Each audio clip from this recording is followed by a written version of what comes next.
Dalam hadis ini disebutkan oleh Rasulullah SAW yang mulia, mereka yang tahabbu fillah, orang yang berukhuwah. Bagaimana ukhuwah mereka itu ukurannya? Laisa bainahum arhamun. Mereka bukan berukhuwah itu karena orang tuanya sama, bukan karena satu marga, bukan karena satu suku, bukan semata karena tinggal di tempat yang sama.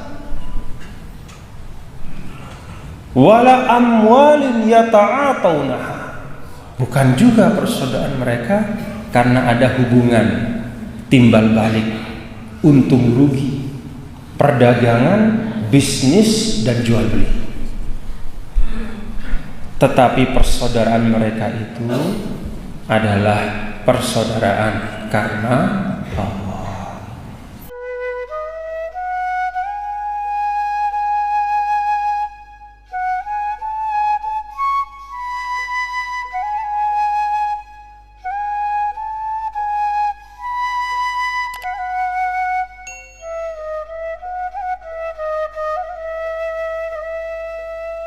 Bismillahirrahmanirrahim. Assalamualaikum warahmatullahi wabarakatuh.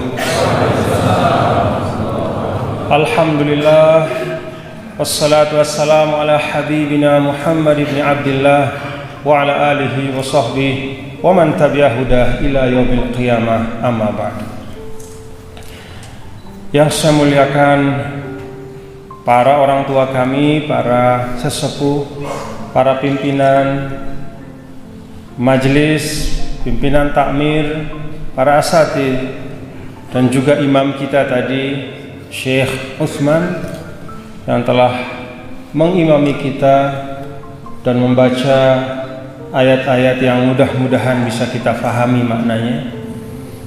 Bapak-bapak dan ibu-ibu, para jamaah sekalian, hadirin dan hadirat, para jamaah Masjid Manarul Islam, mudah-mudahan kita semua dalam lindungan Allah Subhanahu wa taala. Haditsun anil ukhuwah. Hadis atau pembicaraan tentang persaudaraan. Yang paling pertama, Bapak Ibu, saudara-saudara sekalian, kumpulnya kita pada pagi hari ini melaksanakan subuh berjamaah lalu bermajelis seperti ini adalah dawa'il ukhuwah. Ini salah satu berkah, ini salah satu manfaat dari persaudaraan yang ada dan tumbuh di dalam hati kita. Maka mari bersama, kalau kita berbicara tentang ukhuwah Islamiyah, tentang persaudaraan, yang paling pertama, mari kita banyak bersyukur kepada Allah Subhanahu wa taala. Alhamdulillah. Bapak Ibu, dalam rumusan para ulama, Allah Subhanahu wa taala saking sayangnya kepada kita, kepada makhluknya yang namanya manusia, maka diturunkanlah ad-din, agama.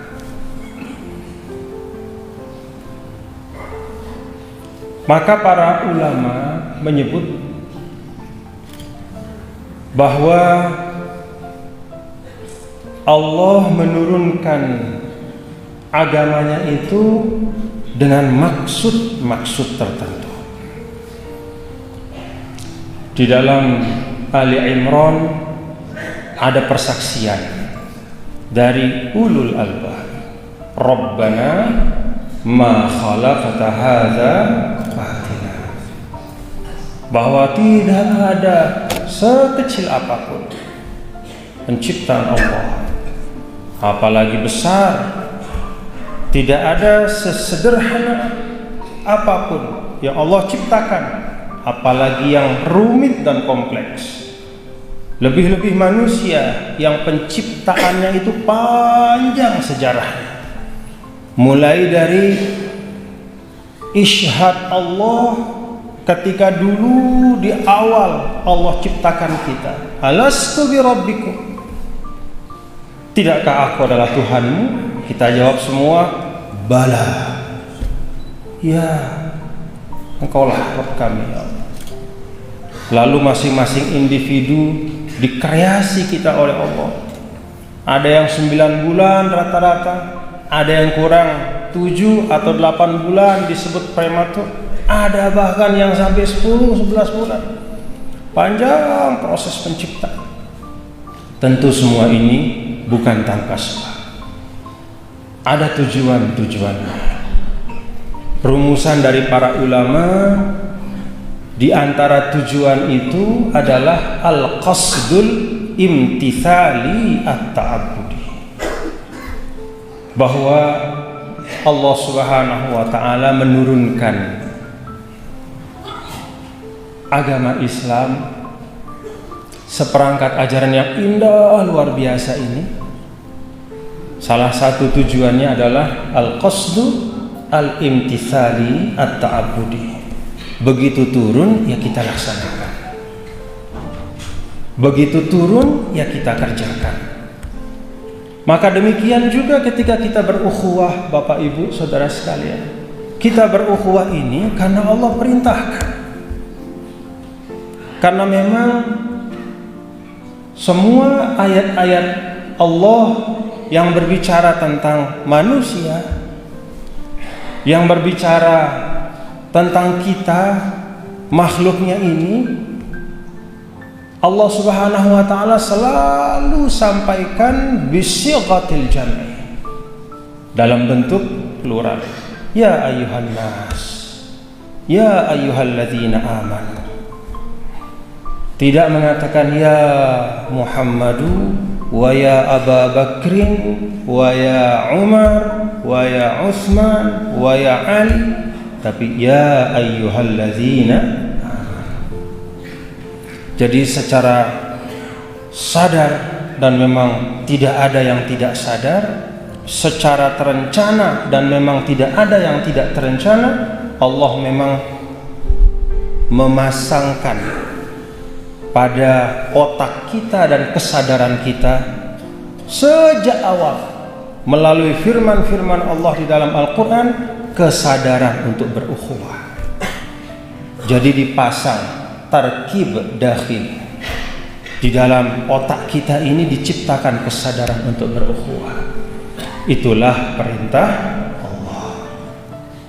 Jadi kita berukhuwah bukan yang paling utama, bukan karena faktor-faktor duniawi.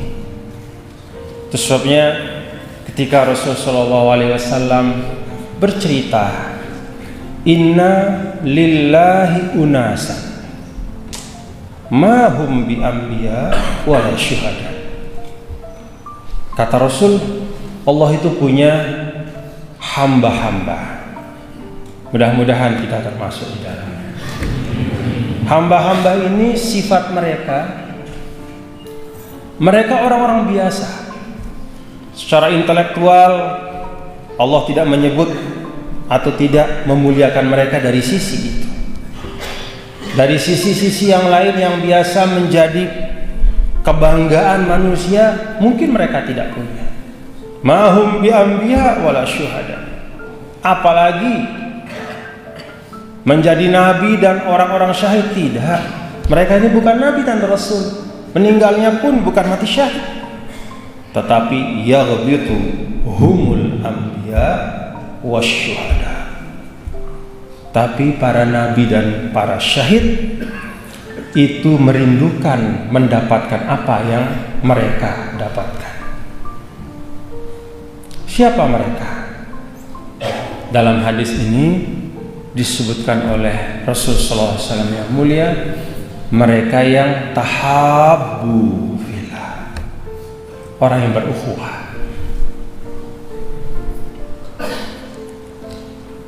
Bagaimana ukhuwah mereka itu? Ukurannya laisa bainahum arhamun.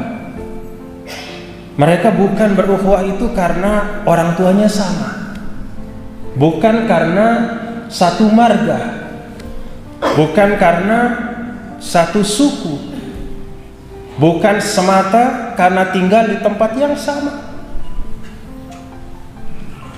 Wala amwalin yata'atawnaha, bukan juga persaudaraan mereka karena ada hubungan timbal balik, untung rugi, perdagangan, bisnis dan jual beli.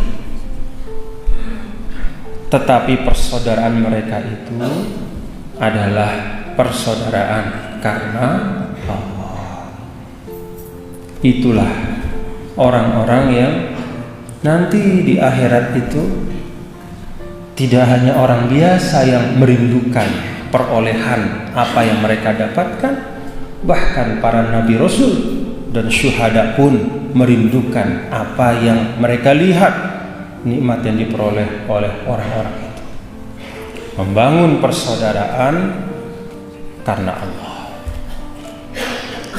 Ini Bapak Ibu saudara sekalian yang penting tertanam dalam diri kita ketika kita bicara tentang ukhuwah. Ini perintah Allah. Wa idza jaa amrullah kullu syai'in han 'alal mu'min. Kata ulama, ketika sesuatu itu sudah datang dan sudah kita pastikan bahwa sesuatu itu adalah perintah Allah. Ini adalah perintah Allah. Wadhkuru ni'matallahi 'alaikum id kuntum a'da'an fa'alafa baina qulubikum fa asbahtum bi ni'matihi ikhwana. Ini adalah perintah Allah. Ini adalah nikmat dari Allah. Hana kullu syai'in 'alal muslim. Maka akan ringan rasanya dan tidak ada kendala apapun. Tidak ada hambatan apapun bagi seorang mukmin. Tidak hambatan itu namanya organisasi. Tidak hambatan itu namanya suku. Tidak hambatan itu namanya ras. Tidak hambatan itu namanya profesi. Semua status-status dan atribut sosial itu luruh di depan perintah Allah. Ketika Allah memerintahkan kita berukhuwah, maka kita tunaikan dan tegakkan ukhuwah. Itu yang pertama.